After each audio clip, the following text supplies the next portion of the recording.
बातें बताएंगे कि क्या हुआ, कैसे घटनाक्रम हुआ।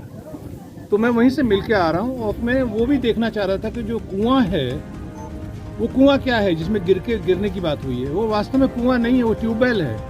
तो ट्यूबवेल की फुटबॉल को थोड़ा खाई में नीचे रखते हैं गड्ढे में, उसको कुआं बता रहे हैं, जिसमें गिर के वो घटना उस कोठरी में हुई है घटना, इसलिए वो गिरने की बात आई है वहाँ पे। तो ये बहुत महत्वपूर्ण एविडेंस है, बहुत महत्वपूर्ण एविडेंस है। उसका फोटोग्राफ भी होना चाहिए कुएं का जो दिखाया जा रहा है। बहरहाल मेरा मुद्दा ये है, यहाँ आने का मेरा मुद्दा ये है कि जो पीड़िता है उसकी कंसर्न को सबको बताएं। मैंने वक्तव्य दिया है कि FIR दर्ज कराने थाने गए तो दरोगा ने कहा तुम्हारे पास पैसा देना नहीं है, कहाँ से लड़ोगे तुम, इसको रफा दफा करो और लाश को फूंक दो। ये परामर्श दे रहे हैं दरोगा।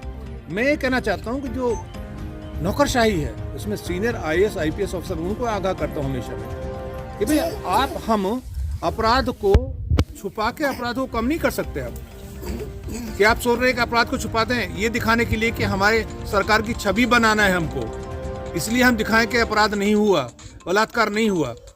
आप अन्याय कर रहे हैं पीड़ित के प्रति। ये देखना, हमने शपथ जो ली है वो संविधान से ये शपथ ली है, हमने लोगों के प्रति अकाउंटेबिलिटी की शपथ ली है। हमने किसी सत्ताधारी पार्टी या नेता के प्रति शपथ नहीं ली है हमने। ये मेरा उद्देश्य ये है आने का, उनको आगाह करने का है कि आप अपराधों को छुपाएं ना। अपराधों को छुपाने से अपराध कम नहीं होता, उससे पीड़िता को अन्याय के प्रति अन्याय होता है। और बलात्कार के केसेस में हाथरस से सबक नहीं लिया, अब पता नहीं है कि यहाँ से सबक लेंगे आगे।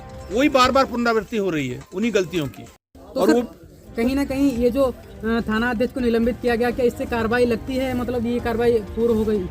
तो मैं कहता हूँ जो ऊपर बैठे हैं वो क्या कर रहे हैं। हाथरस में उन्होंने क्या किया था, शासन सत्ता में बैठे हुए उच्च अधिकारी हैं, वो क्या कर रहे हैं, उनके खिलाफ कार्रवाई होनी चाहिए ना।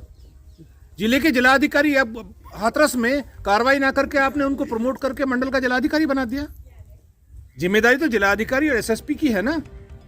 ये जिम्मेदारी नहीं टाल सकते कि इंस्पेक्टर को सस्पेंड कर दिया आपने और आप मुक्त हो गए, ये नहीं कर सकते आप। सबकी जवाबदेही है कि विलंब से FIR क्यों हुई, विलंब से क्यों पोस्टमार्टम हुआ, सबकी जिम्मेदारी है। इनको जिम्मेदारी ओन करनी पड़ेगी। क्यों सूर्य प्रताप सिंह को 16 घंटे तक वहाँ रोका गया, ये भी तो मुद्दा है। हाउस अरेस्ट किया गया। हाँ, मुझे क्यों रोका गया 16 घंटे, क्या छुपाना चाहते थे ये? क्योंकि मैं इंडिपेंडेंट वॉइस हूँ, मैं कोई राजनीतिक वॉइस तो होनी कि लंबी चौड़ी 50-100 गाड़ियों में एक साथ आ जाऊं। बिल्कुल बिल्कुल सही बात। आप समझ रहे हैं? आप सत्ता दल को लंबी चौड़ी काफले में आके क्या दिखाना चाहता है, डराना चाहते हैं क्या पीड़िता को? ये भी मेरा कंसर्न है। जब भी मैंने जितनी गाड़ियों का काफला देखा। सर, मुख्यमंत्री योगी आदित्यनाथ का कहना है कि मतलब गुंडा मुक्त हो गया भारत, ऐसे कैसे होगा सर? दिखाई तो दे रहा है गुंडा मुक्त, इसलिए तो हम गली गली घूम रहे हैं। भ्रष्टाचार मुक्त, गुंडा मुक्त दिखाई तो दे रहा है। आपको दिखाई नहीं दे रहा क्या? अब कोई गुंडा नहीं है यहाँ पे, कोई बलात्कारी नहीं है यहाँ पे, इसलिए तो बलात्कार छुपाया जा रहा है।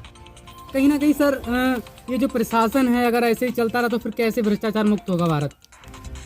ऐसे होगा जैसे मुरादनगर में बिल्डिंग गिरने के बाद हुआ, वो भ्रष्टाचार मुक्ति तो हो रहा है। 16 लाख रुपए जेई ने थोड़ी खा लिया, वो अकेले जेई तो हाथ में पकड़ा गया ना, दे दी तो सबको वो। सर, बदायूं की मौजूदा सांसद संगमित्रा मौर्य से सवाल अभी किया गया था कि एक थाना अध्यक्ष को निलंबित करने से कार्रवाई पूरी हो गई, तो उनका जो जवाब था सीधे सीधे ये था कि क्या आप ऐसों का पक्ष ले रहे हैं? देखिए, मैं किसी व्यक्ति के उसमें नहीं जाता। मेरा मुद्दा यह है कि आप सत्ताधारी दल हैं, आपको यहाँ आप आए क्यों हो? आप तो कार्रवाई करो ना। आप कोई मुद्दा उठाने थोड़ी आए, उसकी पीड़ा थोड़ी उठाने हो। सांत्वना अगर देने आए तो इतने लंबे काफिले के साथ क्यों? जो हम प्रतीक्षा करेंगे कि SSP साहब और DM साहब के खिलाफ कार्रवाई हो, प्रतीक्षा करेंगे, तब तो पता चलेगा ना न्याय। सर, आखिर में सबसे बड़ा सवाल ये कि क्या इस पीड़ित परिवार को न्याय मिलेगा? मैंने उसकी माँ से पूछा क्या चाहती हो, और आप भी पूछिए जाके उससे। किसी ने नहीं पूछा, माँ के पास कोई गया ही नहीं है, यहीं घूम रहे सब। माँ के पास दर्द है ना बेटी का, तो उसने कहा जो हमारी लल्ली के साथ हुआ वो ही हो उसके साथ। इसका मतलब उनको फांसी चाहिए।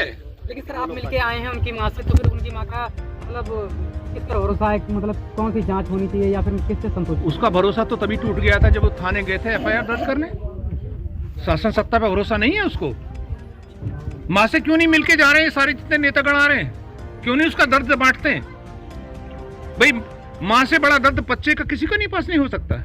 बिल्कुल सर, बात सही है। अभी क्या है, और लंबे लंबे काफिलों में आने के बाद मेरा विरोध है इस पे। अब डराने आ रहे हो क्या? और आप तो शासन सत्ता में हो, अब कार्रवाई करो ना। यहाँ आने की क्या जरूरत है आपको? सर एक सवाल और है। आपको तो सवाल पूछना है, आपसे सवाल पूछना चाहिए, उनको क्षमा मांगने आना चाहिए, साथ में व्यक्त करने नहीं। मैं जानना चाहता हूँ, लंबा चौड़ा काफिला गया, क्षमा मांग के गए नहीं गए कि हम सत्ता में हैं, हमें माफ कर दो, हमारी सत्ता में बलात्कार हुआ। सर जब से ये घटना हुई है तब से प्रशासन बिल्कुल उस परिवार को घेर कर बैठा है, क्या उद्देश्य है? अरे आप देख लीजिए, मुझे ही नहीं आने दिया, 16 घंटे तो मुझे नजरबंद रखा है यहीं के प्रशासन ने। क्या आपके आने से दंगा हो जाएगा यहाँ पे? कोई दंगा हुआ क्या? डरे हुए हैं। जब डरता कौन है? जिसके मन में चोर है। अगर हमने कुछ नहीं किया, गलती देखो ना, कोई स्वभाव। और जब हम लोगों ने दबाव बनाया है तभी तो खोला है। अब कोई भी आ सकता है, या हो सकता है कि नेतागण आने के लिए खोला गया हो। सर जब महिलाओं के लिए सुरक्षा नहीं मिल रही, फिर थाने में महिला डेस्क क्यों खोला गया ये? अरे पिंक बूथ कहीं दिखाई दे रहा है आपको शक्ति मिशन का? वहां देखिए आप, हजरत, मैं लखनऊ की बात कहता हूँ, 1090 में पिंक बूथ बता हुआ है, कुत्ते लेटते हैं उसमें। शक्ति मिशन फेल है। जो रोमियो स्क्वाड बनाया था इन्होंने, दिखाई देता कहीं रोमियो स्क्वाड आपको? क्या आपको सत्ता का इतना डर दिखाई देता है कि इतना दहल जाए कलेजा जो अपराधी है कि बलात्कार करने की हिम्मत ना करे? हाथरस में हुआ, पूरा प्रदेश हिल गया था, देश हिल गया था ना। लेकिन अगर कार्रवाई समय से, टाइम से हो गई होती तो आज ये पोजीशन थोड़ी बलात्कार हो जाता है।